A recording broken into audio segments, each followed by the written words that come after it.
So students, let's start with Ohm's law. As we have already seen that current को हमने drift velocity से इस relation से बांध दिया था, I बराबर नावेद। और अगर हम I को नीचे, A को नीचे ले आए तो ये क्या बन जाएगा हमारा G। तो ये हमने एक फॉर्मूले पर बॉक्स लगाया था, इंपॉर्टेंट फॉर्मूला है NEVD, that is current density. Also I taught you electron mobility. Electron mobility क्या थी? It was the drift velocity attend पर, इलेक्ट्रॉन की बात चल रही है, होल की भी होती है पर होल हम पढ़ नहीं रहे हैं, सेमीकंडक्टर चैप्टर है नहीं। Drift velocity attend per unit electric field. ना अगर आप ऐसे इसकी यूनिट देखना चाहें, ऐसा यूनिट, तो यहाँ लिख देता हूँ मैं, ऐसा यूनिट अगर देखना चाहते हैं, क्योंकि इसकी बड़ी यूनिक ऐसा यूनिट है। Why? Because I am tell you, ये तो मीटर पर सेकंड है, पर इलेक्ट्रिक फील्ड की जब आप न्यूटन पर कूलम यूज़ करते हैं तो ऐसा यूनिट नहीं मानी जाती है उसकी। आपको इलेक्ट्रिक फील्ड की ये वाली यूनिट यूज़ करनी पड़ती है, वोल्ट पर मीटर। तो जो निकल के आता है meter square by volt second, वो उसकी ऐसा यूनिट है। It's a very important unit, board exam कई बार पूछ चुका है इसको। खैर, तो मोबिलिटी तो ये आ गई। सो अगर हम नोटिस करें कि वी डी को हम म्यू इंटू ई भी लिख सकते हैं, है ना। और अगर हम ये वी डी जो है वो यहाँ पुट करें तो हमारे पास करंट डेंसिटी का नया फॉर्मूला आता है n mu e. Now this n mu e, आप अगर ध्यान से नोटिस करें ये एक्चुअली है क्या? एनी म्यू ई ये कांस्टेंट है, नंबर डेंसिटी किसी गिवन मटेरियल की, इलेक्ट्रॉनिक चार्ज कांस्टेंट है। तो अल्टीमेटली एक ऐसी क्वांटिटी है जो मोबिलिटी पे डिपेंड कर रही है। मोबिलिटी अच्छी, कंडक्टिविटी अच्छी, इसीलिए ये कंडक्टिविटी है। बाकी चीज़ें n इंटू ई तो खैर चार्ज हो गया, है ना, लेकिन अल्टीमेटली ये चीज़ कंडक्टिविटी ही होनी चाहिए थी, बिकॉज ये मोबिलिटी की तरफ इशारा कर रही है। तो ध्यान रखें, हमारे पास पहली बार कंडक्टिविटी का फॉर्मूला आ गया, इसको हम सिग्मा से दिखाते हैं। ये स्मॉल सिग्मा होता है, कैपिटल सिग्मा सबको पता है, इनके ग्रीक में भी कैपिटल और स्मॉल होता है, ध्यान रखें। खैर, हमको ये सिग्मा मिल गया, तो अब हम इसको अगर रख दें यहाँ पे J is equal to sigma E, तो हमारा एक बहुत इंपॉर्टेंट फॉर्मूला आ गया। लाइन से देखो, फॉर्मूले मुझे चले जा रहे हैं भाई, बहुत इंपॉर्टेंट है, एग्जाम में आते हैं ये, ठीक है, केसेस भी आते हैं। अब अगर आप नोटिस करें तो कंडक्टिविटी अपनी जगह, और अगर आप वेक्टर फॉर्म में लिखना चाहें तो आपको यहाँ से पता लगेगा कि करंट डेंसिटी का डायरेक्शन एक्चुअली होता किस तरफ है। हमने देखा कि हमेशा इलेक्ट्रिक फील्ड की तरफ होता है। तो current density is directed in the direction of electric field, in the direction of electric field। तो ये सब बहुत इंपॉर्टेंट चीज़ें हैं जो आपके सामने आ रही हैं।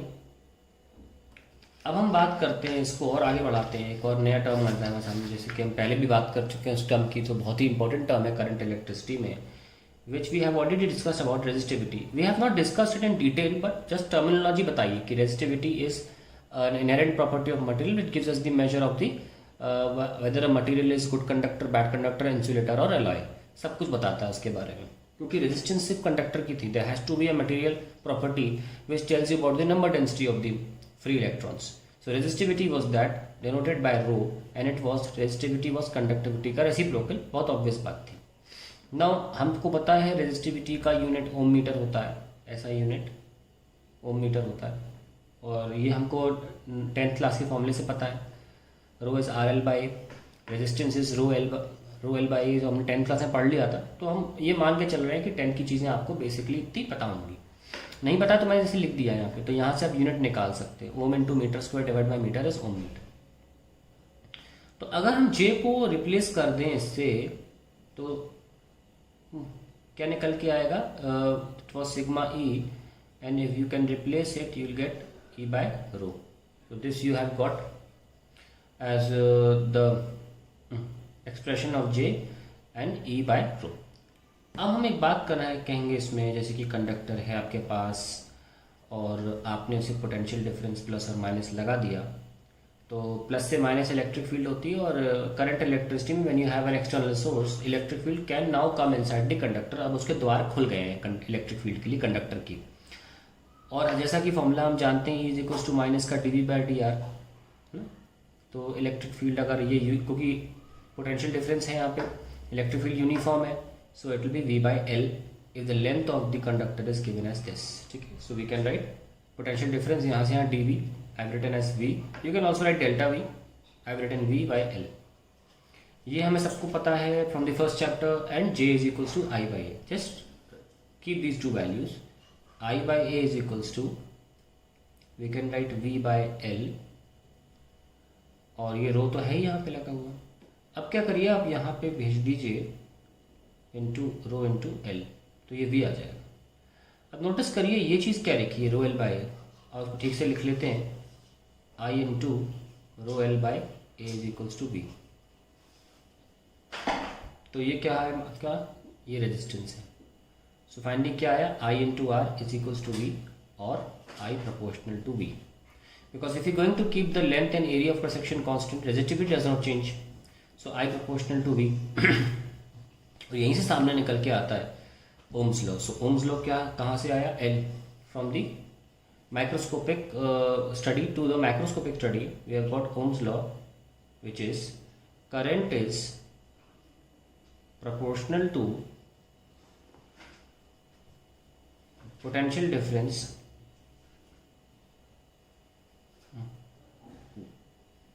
Across a conductor.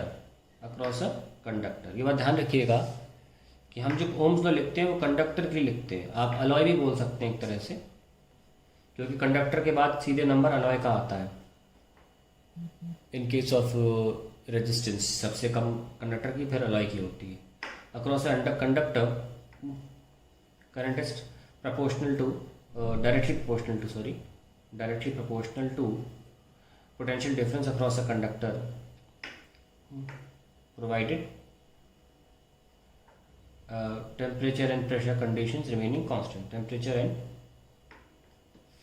pressure conditions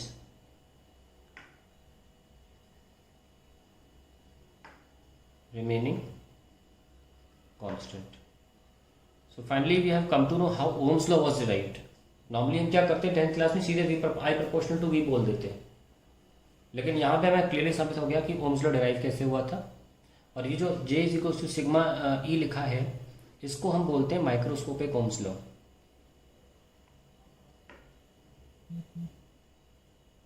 ठीक है, कुछ लोग ऐसे भी बोल देते हैं microscopic Ohm's law. It's one and the same thing. आप किसी को बोलना चाहें बात एक ही है, चाहे कंडक्टिविटी के फॉर्म में बोलें चाहे रेजिस्टिविटी के फॉर्म में बोलें. मैं कभी कभी लोग बच्चे भूल जाए फॉर्मूला अगर, तो मैं इस तरह से याद किया था इसको, E बराबर पी जे. मैंने पी जे से याद किया छोटे में, जैसे कि P दिखता है ना दिखने में. तो मैं आपको भी एक तरीका बता रहा हूँ, इनकेस आप कभी भूल जाए डेरिवेशन कोई, तो एक कोई कड़ी बीच की होती है जो आपको बचा ले जाती है, और आपको E बराबर पी जे से याद रह जाएगा कि हाँ भाई कैसे लिखना है हमें formula. It was just a normal way to remember the formulas. ठीक है, so I hope you have understood the Ohm's law. ना अब हम इसका वेरिफिकेशन कैसे करते हैं Ohm's law का, देखिए ये हमने लैब में कई बार किया है, बस थोड़ा सा देख लेते हैं कैसे करना है. Experimental verification of Ohm's law.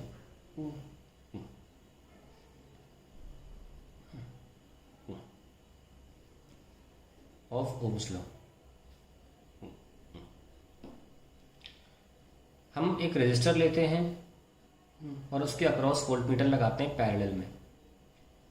Volt meter कितनी भी वोल्टेज इसके अक्रॉस है वो बताता है, और हम एक सीरीज में एमीटर लगाते हैं. और मान लीजिए वेरिएबल बैटरी मतलब इसका हम वोल्टेज चेंज कर सकते हैं. ठीक है, तो इस तरीके से हम नोटिस करते हैं. और अब we make a table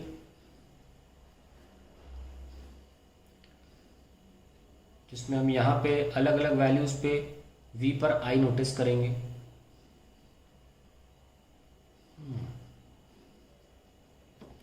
So V1, V2, V3, V4 and so on, and we'll get different values I1, I2, I3 and I4, and then we come to know that the ratio I by V, which is 1 by R, is a constant for a given material. तो ये experimental verification होता है Ohm's law का. और इसका graph देखिए कैसे बनता है, I versus V. So for conductors it's a straight line.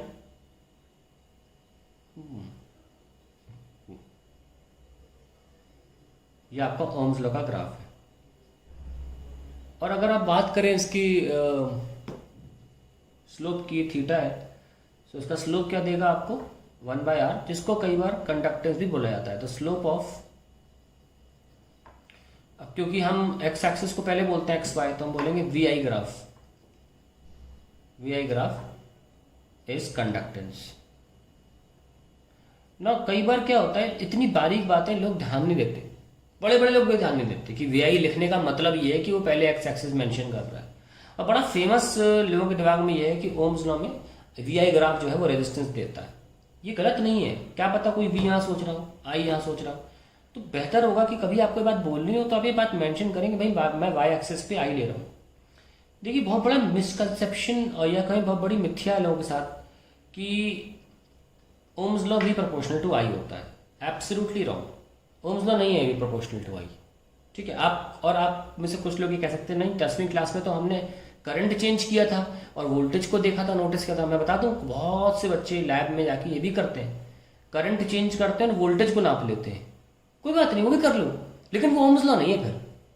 फिर मान लो आपका नाम रिंकू है, फिर वो रिंकू लॉ हो गया, वो रिंकूज एक्सपेरिमेंट हो गया। ओम ने नहीं कहा था ये कि आप ये करिए, ओम ने कहा था आई प्रोपोर्शनल टू वी होता है। अब लैब में आप जाके वी बदल के आई करो, चाहे आई बदल के वी करो, मर्जी आपकी, पर अल्टीमेटली होना क्या चाहिए जो मिस्टर ओम कह गए। तो वी प्रोपोर्शनल टू आई के चक्कर में लोग डिपेंडेंट वेरिएबल आई को बना देते हैं और इंडिपेंडेंट वेरिएबल आई को बना देते हैं। और अक्सर इंडिपेंडेंट वेरिएबल जो होता है वो एक्स एक्सिस पे मार्क, जनरली इंडिपेंडेंट वेरिएबल्स यानी कि जिन पे कोई डिपेंड करता हो, वो किसी पे नहीं करते, इसलिए बोला क्या इंडिपेंडेंट, वो एक्स एक्सिस पे मार्क किया जाता है। और जो डिपेंडेंट होता है वाई एक्सिस पे। तो कुछ किताबें क्या करती हैं, वाई एक्सिस पे वी मार्क कर देती हैं और एक्स एक्सिस पे आई। देखिए एंड रिजल्ट आपका सही आंसर दे देगा, फिर आपको स्लोप भी रेजिस्टेंस मिल जाएगी, सही है, सब कुछ सही है, पर आप ओम्स लॉ नहीं कर रहे हो। बात ये इतनी सी है बस, कुछ भी गलत नहीं है, मैथमेटिक्स सही है, फिजिक्स सही है, पर वो ओम्स लॉ नहीं है। तो यहाँ ओम्स लॉ बताया जा रहा है, अगर ओम्स लॉ ग्राफ बनाना है तो it should be I on the Y axis, V on the X axis, keeping V the independent variable and I the dependent variable. देखिए उसको मैं सिंपल बात से समझाता हूँ, बहुत सिंपल तरीका है समझाने का इस बात को कि क्यों इतना बड़ा फर्क है v प्रोपोर्शनल टू आई कहना और i प्रोपोर्शनल टू v से। सपोज यहाँ पे कोई एक मैंने बना दिया, जगह बना दी और यहाँ से मान लीजिए एक पाइप बना दिया ऐसे छोटा सा, ठीक है। मान लीजिए मैंने पानी भर दिया जो भी है, तो पानी फ्लो कर रहा है नीचे। तो आप क्या बोलना चाहोगे, the difference in height depends upon the flow of water. मैं लिख के देता हूँ, क्या पता आप मेरी बात को रीजन आउट नहीं कर पा रहे हो। Difference in height depends on flow of water.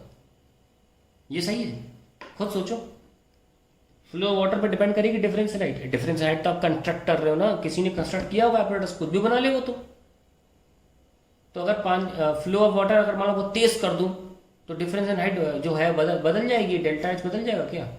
ऐसा नहीं होता। हालांकि ये कहा जा सकता है that the flow of water will depend on the difference in height. उल्टा सही है, आप फर्क देख रहे हो, कितनी बड़ी बात है फर्क देखना। उस तरीके से ही जब पोटेंशियल डिफरेंस होता है तब जाके करंट डिफाइन हो पाता है। तो करंट का जन्म ही इस बात पे डिपेंड करता है कि पोटेंशियल डिफरेंस है कि नहीं है। अगर पोटेंशियल डिफरेंस नहीं होगा तो करंट होगा ही नहीं। तो इसलिए आई प्रोपोर्शनल टू वी कहना ही सही है, वी प्रोपोर्शनल टू आई कहना सही नहीं है। जब बोर्ड एग्जाम का वाइवा होता है तो एक्सटर्नल फैकल्टीज होते हैं कुछ लोग जो ये बात पूछते हैं और बच्चे सोचते हैं कि अरे क्या ये पहली बार सुन रहे हैं हम तो। कहीं ना कहीं मुझे भी लगता है कई बार कि ये लाइव क्लासेस या यूट्यूब क्लासेस जो हम करते हैं, इसका इन जगहों पर बहुत फायदा है, बहुत फायदा है। क्योंकि क्लास में जब ऐसी चीजें बताई जाती हैं ना तो 50% बच्चा ध्यान नहीं देता। अब वो बात जाके वाइवा में बेइज्जती होती है, टीचर की भी होती है कि टीचर ने ये भी नहीं पढ़ाया होगा, इसको टीचर को भी नहीं आता होगा। क्योंकि 50% से ज्यादा टीचर यही पढ़ाते हैं वी प्रोपोर्शनल टू आई, फिर कहते हैं एनसीईआरटी में ये लिखा हुआ है। हाँ लिखा है एनसीईआरटी में, ये दुख की बात है कि एनसीईआरटी में लिखा हुआ है, नहीं लिखा होना चाहिए था। किसमें? मैं डेफिनेटली कह रहा हूँ 12वीं क्लास में नहीं लिखा होगा, पर 10वीं में लिखा है, मैंने देखा अपने आंखों से। ये गलत है, नहीं लिखा होना चाहिए था। It should be I proportional to V only. You can say be proportional to I, then आप ओम, मिस्टर ओम की बेइज्जती मत करिए, नाम मत लगाइए ओम का, आप ना नाम लगाइए, मेरा लॉ है ये, ओम का लॉ नहीं है ये, ठीक है। तो ये इन यूट्यूब में पढ़ने से वजह से, या क्योंकि कलेक्टिवली सारे बच्चे पढ़ते हैं फिर लिखते हैं, फोकस रहता है, तो याद रहती है बातें जो मैं बता रहा हूँ, इसलिए कहीं यहाँ तो इसका एडवांटेज है, क्योंकि ऐसी बातें जब हम क्लास में बताते हैं या जनरली कोई टीचर बताता है ऐसी बातें, तो बच्चे फोकस में नहीं रहते, क्योंकि वो कंटेंट से थोड़ा इधर होता है। लेकिन ये बहुत इंपॉर्टेंट बात है, आप कभी कोई आईआईटी लेवल का क्वेश्चन नहीं कर पाओगे या कोई अच्छा तोड़ क्वेश्चन नहीं कर पाओगे ना, आपकी बेइज्जती नहीं होगी, आपको ओम्स लॉ नहीं आता, आपकी बेइज्जती हो जाएगी, शर्मिंदा हो जाओगे आप किसी के सामने, अगर आपको ओम्स लॉ जैसी चीज नहीं, बचपन से ओम्स लॉ ही पढ़ा जा रहा है, इसलिए छोटी छोटी बातें बहुत मायने रखती हैं। तो यहाँ पे हम खत्म करते हैं ओम्स लॉ के बारे में जितना बता सकते थे। एक्सपेरिमेंटल वेरिफिकेशन आपने बहुत पढ़ा 10वीं क्लास में, मैंने इसे जल्दी खत्म किया, वो इतना इंपॉर्टेंट नहीं है हमारे 10-12वीं क्लास में। हम काश तक पिछले 20 साल में एक्सपेरिमेंटल वेरिफिकेशन पे ओम्स लॉ पे कभी क्वेश्चन नहीं आया, ठीक है। और ओम्स लॉ पे ज़्यादा क्वेश्चन आते भी नहीं है, और तो सिलेबस के हिसाब से बताना था तो बता दिया मैंने। और इस बहाने आपको, हाँ ये ज़रूर है कि कुछ स्कूल्स में हमने भी पिछले साल डेरिवेशन ऑफ ओम्स लॉ पूछा था, हमारे मिड टर्म में हम लोगों ने डेरिवेशन ऑफ ओम्स लॉ पूछा था from the microscopic Ohm's law, वहाँ से V=IR प्रूफ मांगा था। तो ये इंपॉर्टेंट क्वेश्चन है और आपको पता भी होना चाहिए as a matter of fact, बस दैट्स इट।